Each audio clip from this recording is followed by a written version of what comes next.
How to troubleshoot your Alphaworks engine. Let's assume you have fuel and all your switches set correctly. First, we're going to want to check the wiring. We're going to focus on this yellow wire. It's sometimes called the flame out wire or the kill wire. What we're going to do first is disconnect it. We recommend wrapping the wires in electrical tape, but for now we'll just set them aside. Just make sure the connections aren't touching anything that would cause a false connection.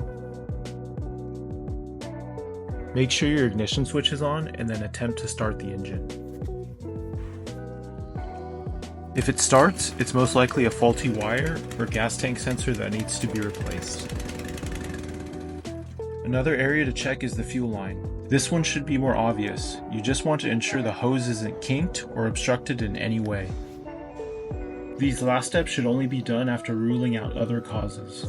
Remove the drain bolt under the carburetor. If no gasoline comes out, the carburetor needs to be replaced as it's not allowing gas into the system. Lastly, uninstall and test the spark plug.